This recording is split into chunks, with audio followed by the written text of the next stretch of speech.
Ibu yang saya cintai, ibu pengen ke surga? Betul pengen?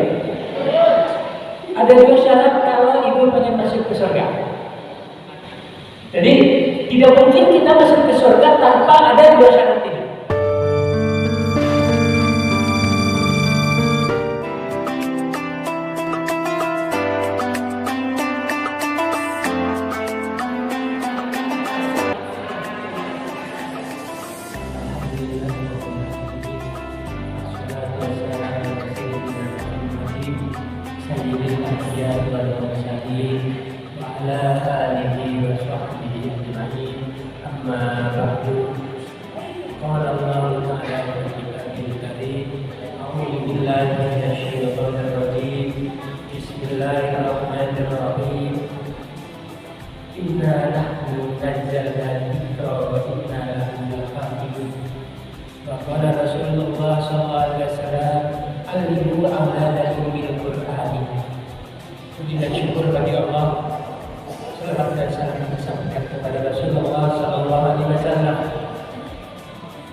Rasul yang telah membimbing kita, Rasul yang telah mengajak kita, Rasul yang menerangi kita, Rasul panutan kita, Rasul rahmatan lil alamin. Ibu yang saya cintai, lama tidak ketemu dengan ibu beberapa bulan. Ibu yang begitu ketemu sekarang saya ternyata sudah tua. Ya, sudah termasuk KPU. Kepala berubah. Kalau dibuka ini kepala sudah berubah. Dan alhamdulillah pada sore hari ini kita masih dipertemukan oleh Allah di tempat. Semoga tempat ini yang mengiring kita untuk menuju ke surga Allah. Ibu yang saya cintai, ibu pengen ke surga? Betul pengen? Ada dua syarat kalau ibu pengen masuk ke surga. Jadi tidak mungkin kita masuk ke surga tanpa ada dua syarat ini. Apa tuh? Yang pertama, ikuti perintah Allah dan Rasul. Sudah diikuti? Sudah ikut sejauh mana mengikuti perintah Allah? Maka untuk mengikuti perintah Allah ini, Allah berikan arahan, Allah berikan pedoman, yaitu Al-Quran. Diberikan pedomannya, diberikan tuntunannya Allah dengan Al-Quran. Kalau kita sudah mengikuti apa yang kata Allah, sudah ngerti perintah Allahnya? Sudah, alhamdulillah ibu, semuanya mengerti perintah Allah. Makanya di dalam khutbah tadi saya katakan, inna nahnu nazzalna dzikra wa inna lahu lahafidun. Aku turunkan Al-Quran dan aku yang akan menjaganya, kata Allah. Dijaga oleh Allah. Kenapa dijaga oleh Allah? Selagi umat Islam ada di dunia ini, ada di kolam langit ini, maka Al-Quran tidak bisa digantikan oleh apapun. Walaupun orang-orang orientalis mencoba untuk mengganti Al-Quran, tetap tidak bisa, pasti ketahuan. Bagaimana Allah menjaganya? Kan pasti kita bingung bagaimana Allah menjaganya. Allah simpan Al-Quran di hati-hati orang yang tahfidul Quran. Simpan tuh di dalam hati-hati orang yang hafal Al-Quran.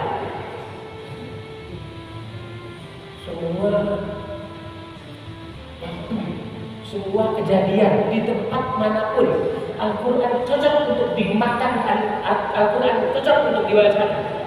Ketika ada orang yang sedang senang pernikahan, baca Al-Quran.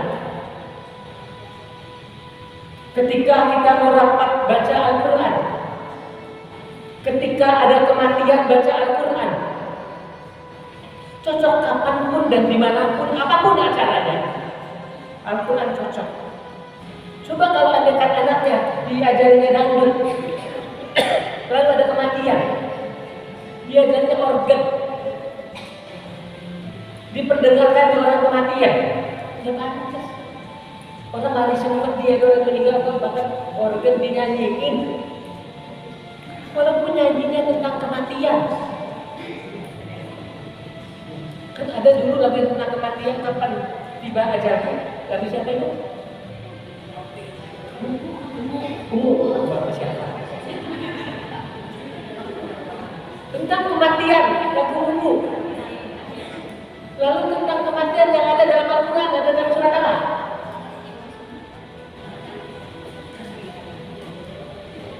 Tadi ungu. Dan sekarang, idza jaa ajaluhum la yasta'khiruna sa'atan wa la yastaqdimun. Ibu yang saya cintai, kok semuanya melompat ke sini, satu arah depan. Gak ada yang nunduk. Kalau dia ngantuk mungkin. Gak ada yang ngantuk. Kenapa gak ada yang ngantuk? Lama gak ketemu rindu. Jadi ketika Allah sudah mengambil roh itu, roh seseorang, la yastakhiruna sa'atan, tidak akan mundur. Wala yastaqdimun, dan tidak akan maju. Penyebab kematian banyak ibu-ibu. Ada yang lagi naik motor, kemudian kesenggol dia mati. Ada yang di tempat tidur, di rumah juga mati. Ada yang konon katanya kena COVID juga mati. Ada yang kena jatuh juga mati. Penyebabnya yang berbeda. Tapi yang lebih ditakuti dunia sekarang ini belumnya.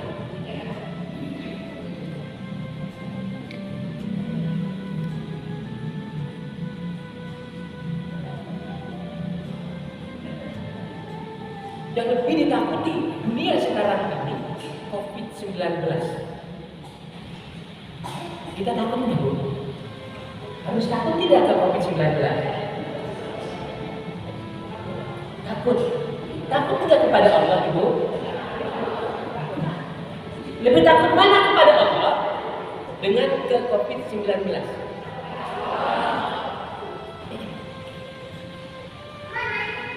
Lebih takut kepada Allah?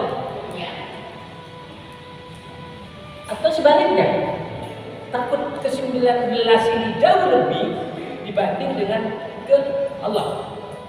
Tapi kenyataan kalau kita lihat, kita keliling di RT di sekitar BCP, baru-baru itu banyak tempat cuci tangan di depan rumah ini. Iya Bu ya, banyak tempat cuci tangan. Begitu kita datang habis kerja, habis dari mana, dilepas bajunya dicuci. COVID karena takut karena COVID atau takut karena Allah? Cuci baju habis kerja, takut karena COVID atau takut karena Allah? Dua-duanya. COVID itu apa sih? Kita sebetulnya belum tahu jelas apa sih COVID itu.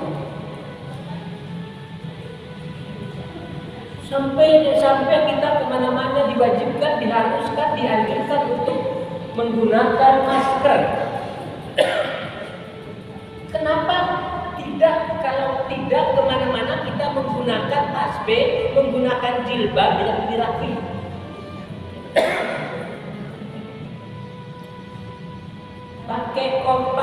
Pakai maskernya karena Allah, tak pernah takut COVID.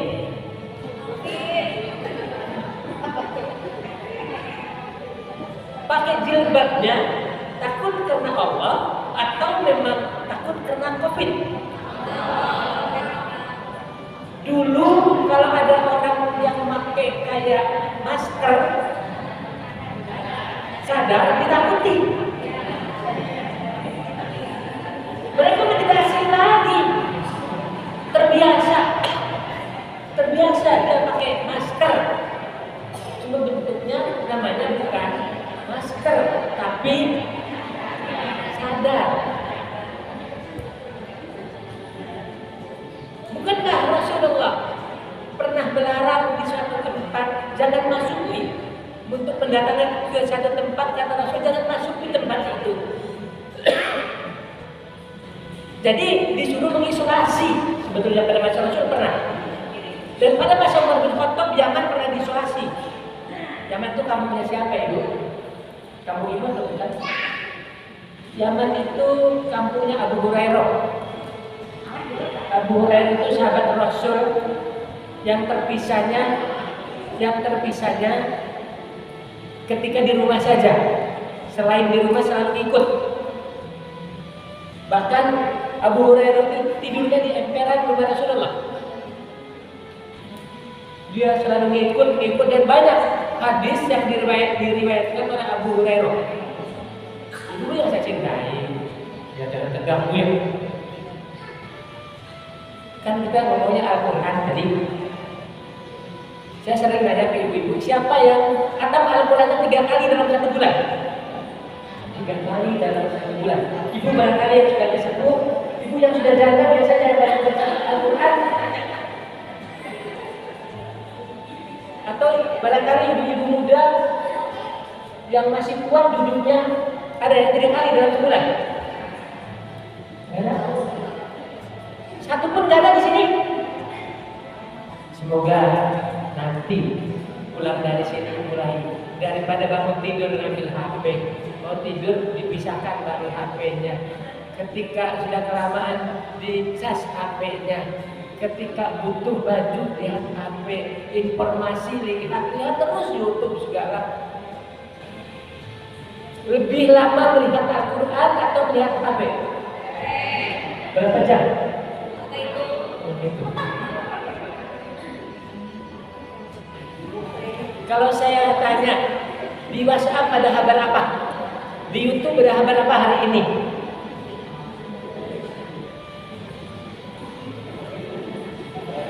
Kadang ibu-ibu ribut dengan suaminya masalahnya ini. Bangun tidur bukannya mempersiapkan sarapan, tapi bangun tidur melihat ini terus. Begitu suaminya mau berangkat baru lari beli sarapannya. Ibu yang saya cintai, kalau Rasulullah melepas bajunya tidak dipegang oleh Rasul, itu langsung diambil oleh istrinya dicuci. Kalau ibu-ibu kira-kira baju suaminya dilepas langsung dicuci atau langsung dilihat kantongnya?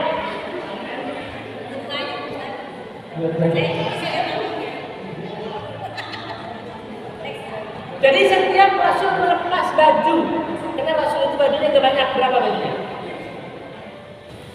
Berapa baju Rasul?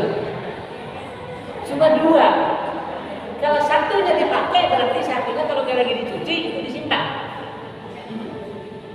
Ya Allah sedikitnya lagi.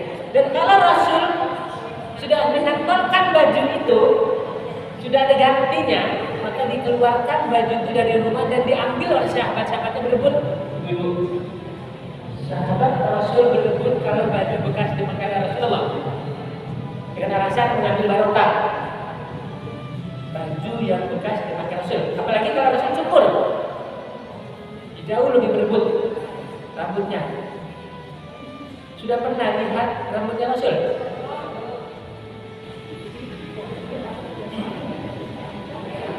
Kalau ibu-ibu pengen melihat rambutnya Rasulullah, itu datang ke Turki. Kapan dia mau ke Turki? Siapa? Ayo. Dua yang saya cintai.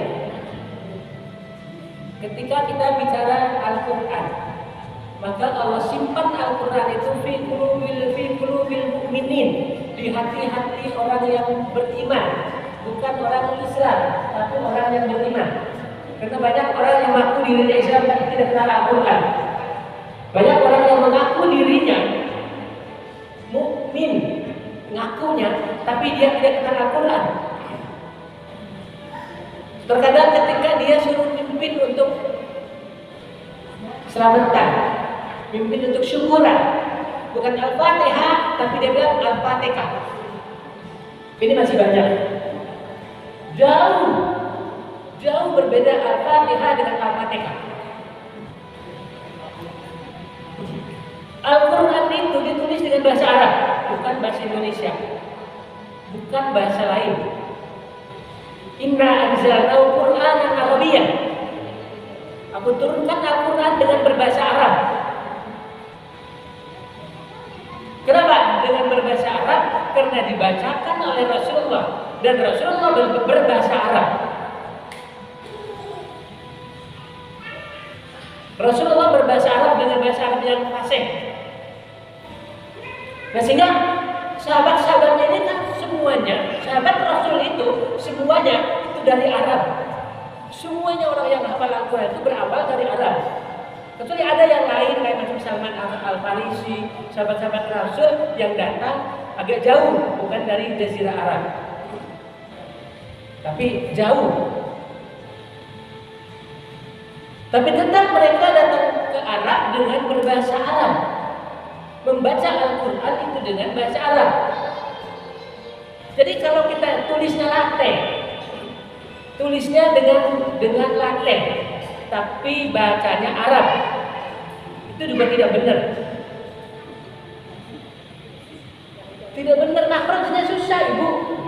Ketika waladhdallin, panjang dikasih cirinya apa? Tidak ada kesepakatan. Nah, sementara Al-Quran itu bacanya pun ada kesepakatan semuanya. Orang Amerika baca Al-Quran bahasa Arab. Ketika sholat semuanya bahasa Arab. Tiket masuk ke surga itu bahasa Arab. Jadi kalau orang yang tidak bisa bahasa Arab ini tidak masuk surga. Ini ekstrim amat Pak.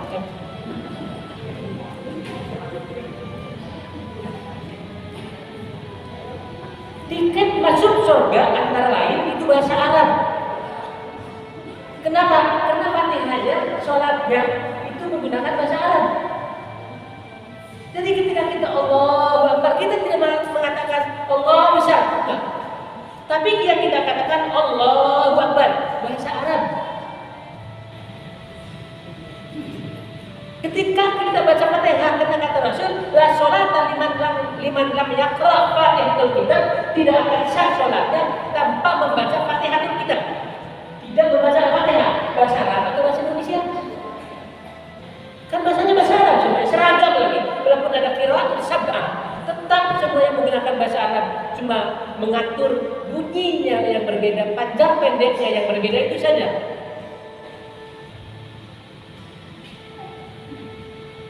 Berhentinya yang berbeda, wakafnya yang kadang-kadang berbeda, tapi semua bahasanya itu bahasa Arab. Masa ngomong Arab saja sebagai surga? Ya bukan itu. Kenapa? Karena ketika kita wafat di dalam kubur itu, ketika kita di mahsyar itu, yang menjadikan kita terang di kuburannya, yang menjadikan kita enak di mahsyarnya, yaitu sholat kita. Sholat kita. Ketika kita wafat, ditanyanya bukan menggunakan bahasa Inggris, tapi kita ditanya oleh malaikat, man rabbuka, siapa Tuhanmu? Siapa Tuhan kita? Allah. Allah itu yang mana? Kayak apa? Di mana? Allah itu ada di hati kita. Aqrabu min hablil warid, lebih dekat dibanding dengan umat tadi yang ada di tenggorokan kita, ibu. Kalau kita takut kepada konflik, lebih takut kepada Allah musyrik kita. Kita berlebihan takut kepada COVID, sementara kita kepada Allah tidak takut. Orang yang seperti ini termasuk musyrik. Biasa-biasa saja bahwa Allah itu menurunkan penyakit waliyubliyal mu'minina bala'an hasan. Allah beri cobaan untuk semua umat di dunia ini, bala'an hasanan, dengan cobaan dan ujian yang sangat-sangat baik. Terkadang orang ingin mengurangi penduduk dengan cara KB. Bahkan Cina diperbolehkan hanya 1 anak saja. Tapi begitu kena COVID, setiap hari berapa ribu yang wafat. Tidak diperbolehkan lagi untuk mengurangi jumlah penduduk, karena dengan sendirinya baliyubliyal mu'minina bala'an hasanah. tetangga kita yang tadinya sehat lalu sesak napas, lalu dibawa ke rumah sakit, lalu datang sudah dipeti, dibuka nggak? Bu, yakin ada mayatnya di dalamnya? Tidak tahu. Dimandiin nggak ibu? Tidak tahu.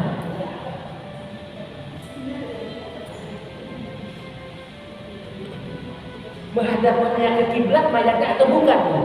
Tidak tahu juga. Yo bisik-bisik ayo. Yo bisik-bisik yo.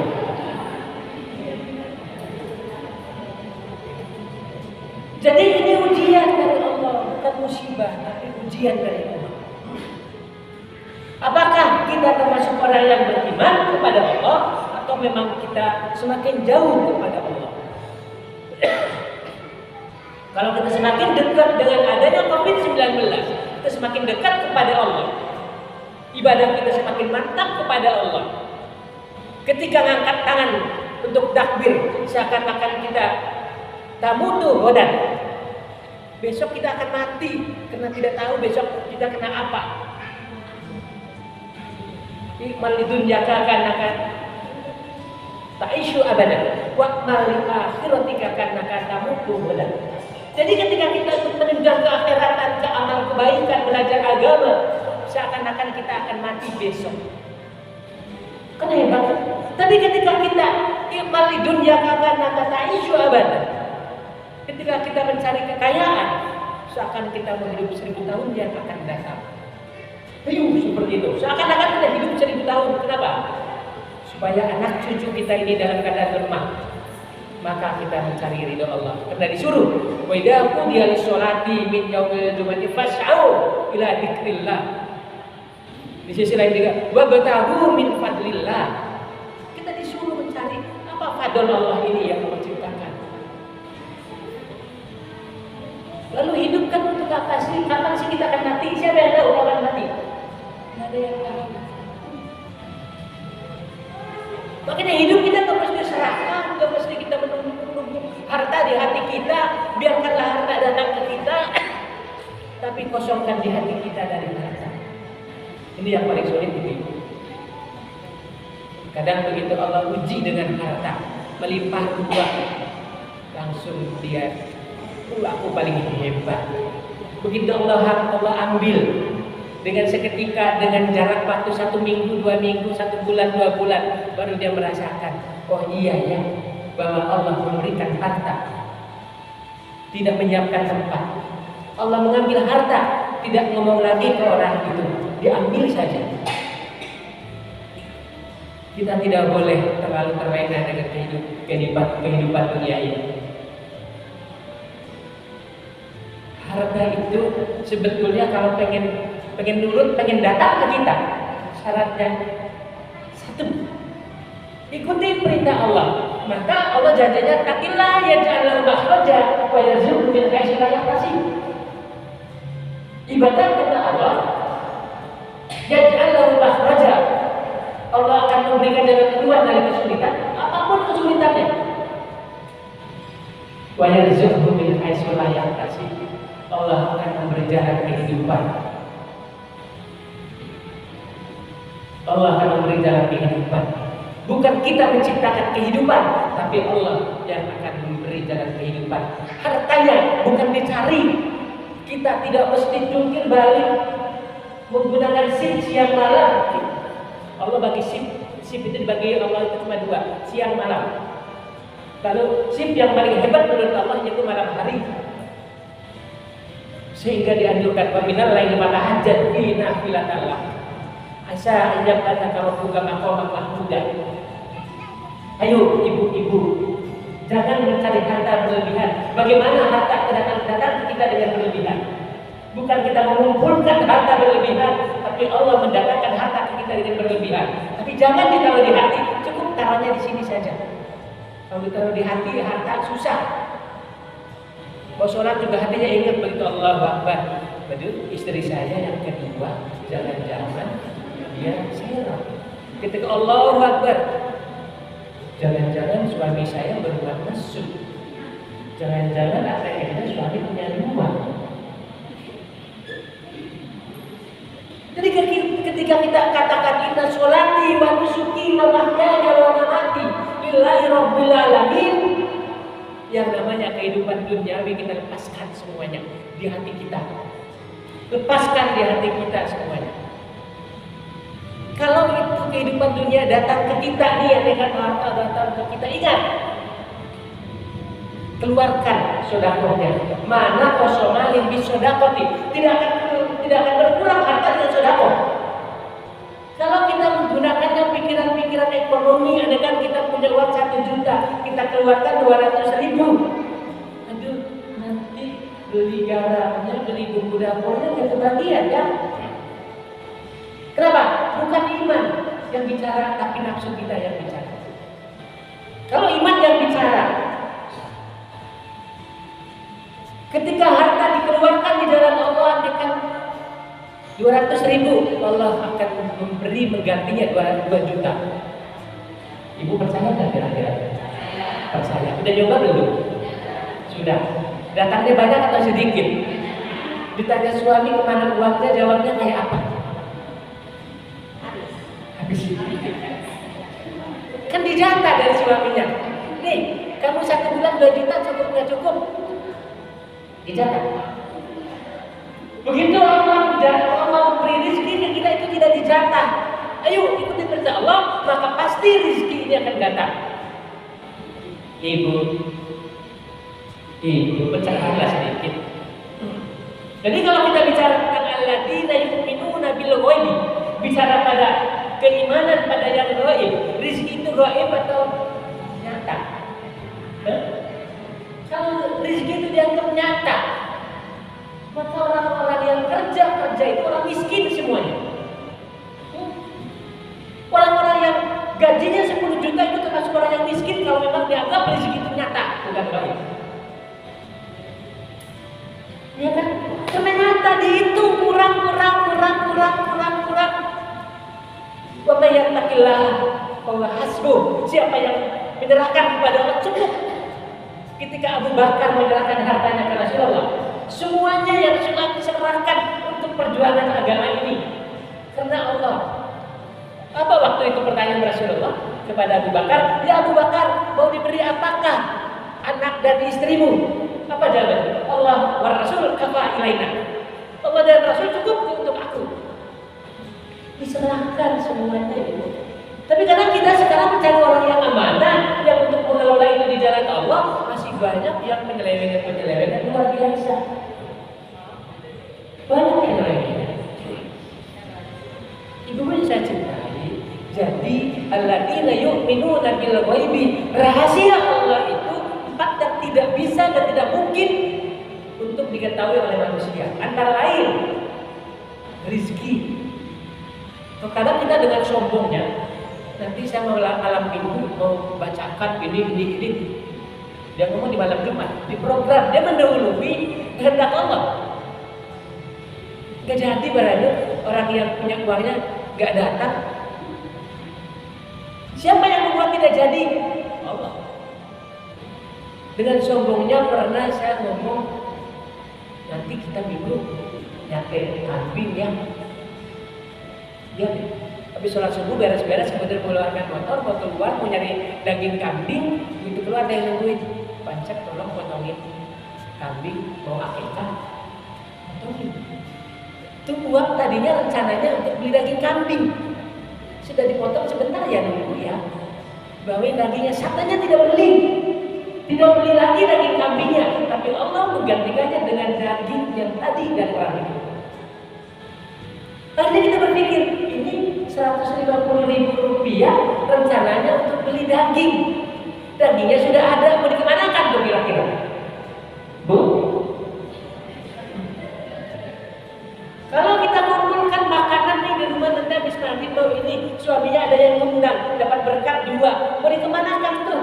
Yang persiapan untuk dimakan di rumahnya, kasih ke tetangga, dianggap atau biarkan bau yang dibuang?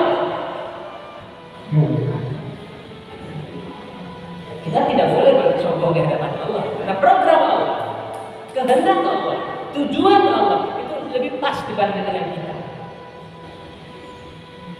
Ibu, memang ada. Kadang-kadang ini mah karena kitanya. Kita melakukan sesuatu, lalu kita kena akibatnya.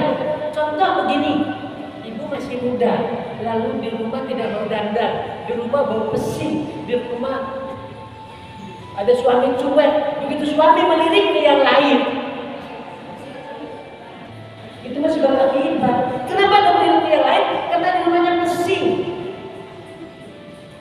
Kenapa dia melirik yang lain? Orang lain jauh kelihatan lebih bersih, apalagi kalau dia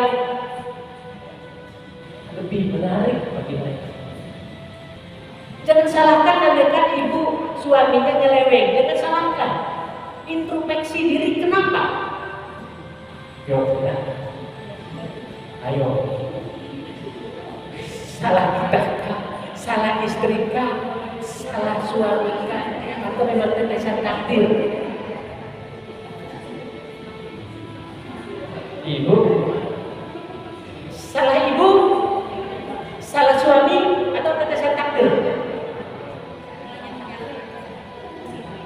Kan sebab akibat. Kan sebab akibat. Ibu yang saya cintai, nggak bisik-bisik dulu deh. Rame deh.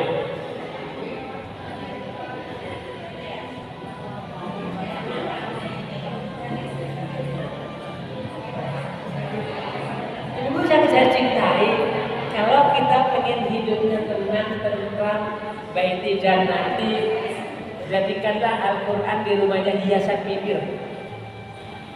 Jadikanlah Al-Quran di rumahnya sebagai hiasan bibir. Perdengarkan di rumahmu itu minimal 1 juz Al-Quran dalam 1 hari, minimal. Bagi 2 lah, atau bagi 3 ini anaknya ini 5 halaman. Bapaknya 5, ibunya 5, sudah 15 berapa? Sudah lumayan. Itu 20 hari sudah khatam Al-Quran. Bagi. Nanti yang ditanya ke anaknya nanya, sudah berapa lembar? Lalu bapaknya nanya ke istrinya, bunda sudah berapa lembar? Ibu bunda lagi ada halangan. Dan diambil alih sama opahnya. Kan kayak begitu. Bukan yang dipertanyakan oleh suami ke istrinya, nyampe enggak ya belanja kita? Soalnya ada pengeluaran khusus, ada saudara kita yang ngajak, jadi kayaknya tanggal 25 sudah minus. Ya punya. Sering kayak begitu. Kita punya program yang kayak itu karena iman kita jauh dengan Allah. Iman kita ini kurang dekat. Keyakinan kita kepada Allah masih menipis. Coba kalau semuanya tutup sholat malammu dengan sholat witir. Bangun jam 3, mandi beres-beres segala lalu sholat. Ada yang talqin, kita tutup dengan witir. Witir itu bukan sunnah yang hanya di bulan Ramadan, beda dengan tarawih.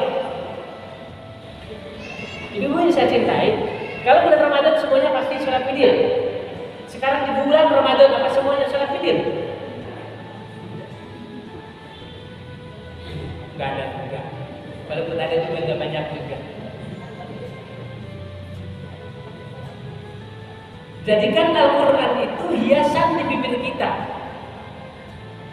Di alam mahsyar, bibir kita akan bercahaya menerangi kita dan menolong orang-orang yang di sekitar kita kalau selalu basah dengan bacaan Al-Quran. Bahkan ada kata begini, lipstikilah bibirmu itu dengan air percikan baca Al-Quran. Datang ke dokter, kenapa bu mata saya kayaknya kurang ini? Bekas apa bu? Mungkin ini kena radiasi. Radiasi apa bu? Sinar HP. Jarang orang yang datang ke dokter spesialis mata mengatakan kalau baca Al-Quran tidak jelas. Ada? Jarang. Ada, mungkin ada, tapi jarang ibu. Tadi ya mah, dok, saya baca Al-Quran yang di bawah, Al-Qurannya sampai 3, ada yang kecil banget. ada yang tamu, ada yang besar. Sekarang yang paling kecil ini sudah nggak bisa dibaca. Yang ini sudah remeng-remeng kadang-kadang, yang ini masih jelas. Ada yang kayak begitu ke dokter? Nggak ada. Yang ada itu, ini coba tulisan ini kelihatan enggak? Apa yang dikatakan bukan Al-Quran? Ketika dikubur dipertanyakan oleh malaikat, wa ma imamuka? Siapa imammu? Al-Quran imami.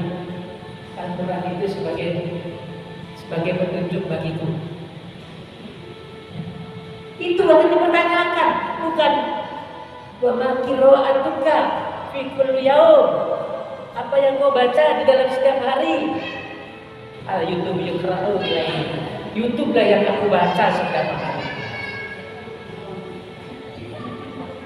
Lebih banyak itu ketimbang kita membaca apa yang diberikan oleh Allah. Itu yang saya cintai. Sudah sampai belum? Baru jam 4:30. Ya. Lihat jam semuanya.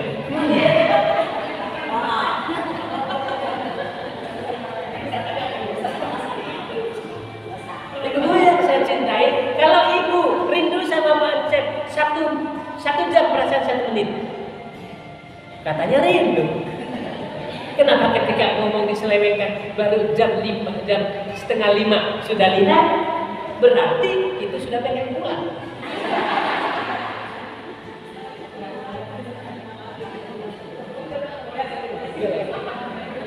Usianya berapa ini? Masih muda. Buat siapa dengan baca? Sudah begini belum? Belum kayaknya ya. Masih kuat walaupun sudah tua. Alimu auladakum bi qira'atil Qur'an. Ajari anak-anakmu itu dengan membaca Al-Qur'an. Sudah diajari, yakin ibu ngajari anak-anaknya sejak bayi yang diperdengarkan. Walaupun mainan yang diarah yaitu Al-Qur'an. Jadi a, ba, ta. Kadang-kadang ada gambar ini yang mendidik, ada kucing gambarnya lagi sholat, lalu anaknya, cucunya suruh ngangkat tangan kayak itu. Oh, ketika ada yang dengar azan, coba nanti gimana? Diterjemahkan oleh ibu dengan ayahnya, dengan neneknya, dengan Allah Akbar, padahal banyak yang begini doang. Itu menandakan bahwa kita mendidik anak-anaknya dengan Al-Quran. Bahasanya yang berbeda karena masih kecil. Ini menghadap anak-anak yang masih kecil, usianya baru 2 tahun, 3 tahun. Karena ibunya sibuk, ibunya suka ngobrol, ibunya tidak peduli dikasih HP. Nih, coba dilihat ini. Alimu bi auladukum bi qira'atil Qur'an. Ibu tahun 70-an, tahun 70-an, 60-an itu nonton TV itu adanya di depan kantor kecamatan. Ya. TV koran masih. Bawa tinker kita. Ada kamera dia.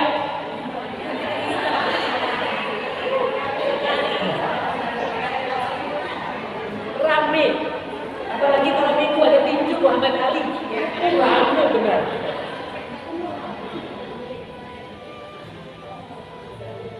Rame. Tapi kalau kita lewat di depan rumah orang yang kita dengar itu suara bacaan Al-Quran. Bahkan kalau waktu saya kecil, usia 6 tahun, 7 tahun, sampai 11 tahun, tidur di rumah itu malu. Tidur di rumah itu malu, tidurnya di mana? Di Tajung.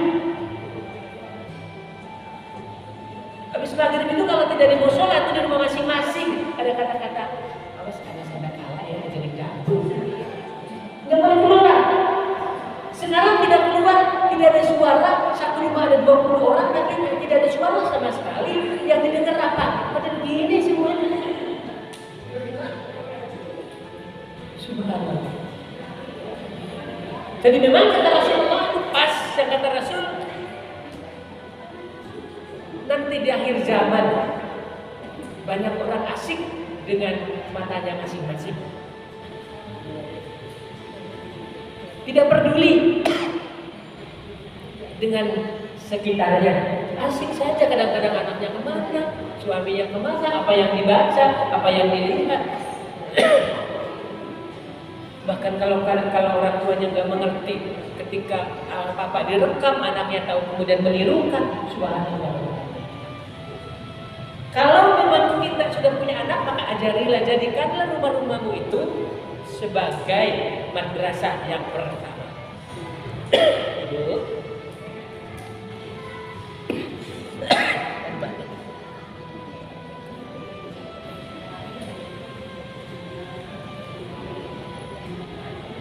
Ibu yang saya cintai, tak terasa memang kalau kita kumpul seperti ini, saya senang ke ibu-ibu dan saudara ini. Allah yang memisahkan aku, Allah yang semoga akan membimbing kita walaupun hanya sedikit waktu yang kita gunakan. Karena nanti kita akan ditanya hari Jumat pada tanggal ini jam sekian ada di mana. Apa yang didengarkan? Udara yang merekam kita, malaikat yang merekam kita, tembok yang di dekat dengan kita, ini akan jadi saksi semuanya. Semoga pertemuan yang sangat pendek ini, lalu Allah akan memperkuat perbuatan kebaikan kita ini dengan saksi-saksi. Di sampingnya ada saksi, di depan ada saksi, tapi jauh alam inilah yang akan menjadikan saksi kita, yang akan sampai ke akhirat. Bahkan pakaian yang kita pakai ini, ketika kita ditanya, ketika pakai baju itu, pakai topi ini, lalu ada meja ini, ketika tidak lengkap pertanyaan jawaban-jawaban itu, maka inilah semoga yang akan menjadi saksi. Dia menghadap ke Allah, ya Rabbi, kita ini berkumpul di masjid Barokah dalam melakukan kebaikan. Lalu yang awalnya kita akan dimasukkan ke neraka Allah,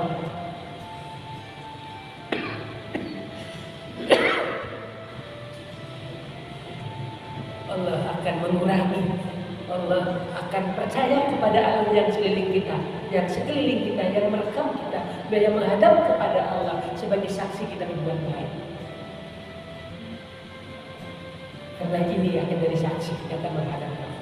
Kalau kita tanya, apakah baju kita ini semuanya sudah pernah dipakai untuk ibadah? Semua. Tolong saya ke ibu-ibu, baju baru setelah dicuci, sebelum ditaruh di almari, pakai dulu untuk sholat. Pakai dulu untuk sholat. Karena nanti itu akan ditanya. Kalau kita punya rumah kita baru dibikin, ayo kita pindah-pindahkan ketika sholat sunnah.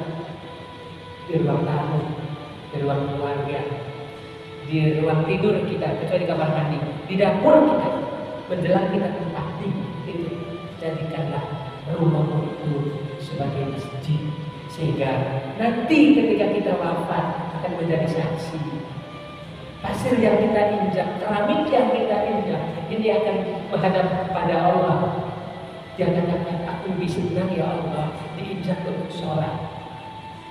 Aku lebih senang ya Allah, aku mendengarkan dengan telinga-telinga yang Allah bikin untuk benda-benda itu, dengan mendengarkan suara tahmid, takbir, istighfar yang luar biasa. Ibu yang saya cintai, jadi wajah aliku lisan hayat. Aku ciptakan semua yang ada di dunia ini, walaupun yang kecil, Newton sampai yang kecil banget, itu akan menjadi saksi bagi kita ketika kita berbuat apapun yang dilakukan. Kebaikan kan kita lakukan, kejahatan kan kita lakukan, itu akan jadi saksi. Ma yakhruju min fi illa ladayhim raqibun atid. Tidak akan keluar apa yang kita, tidak akan keluar sesuatu dari mulut kita kecuali Allah merekam semuanya, yang merekam pasukan malaikat raqib dengan hati. miskin ya Allah. Sekian. Semoga bermanfaatnya. Sebelum kita tutup, mari kita baca Fatihah. Semoga saudara kita yang sudah wafat ya ini dihapuskan dosa-dosa kita. Yang masih hidup diberi hidayah untuk mendekatkan kepada Allah. Yang diberi ujian diluluskan oleh Allah. Yang diberi harta dibikin halal oleh Allah rezekinya. Yang diberi suami, semoga suaminya menjadi imam bagi ibu-ibunya. Yang punya anak, semoga anaknya menjadi qurrata a'yun yang indah dipandang anak. Dia mengabdi kepada Allah, Rasul dan negaranya. Sekian. Ala hadiniyah wa kullu niyatin shalihah ila hadratin Nabi. Al-Fatihah. Alhamdulillahirabbil alamin. Alhamdulillahirabbil alamin.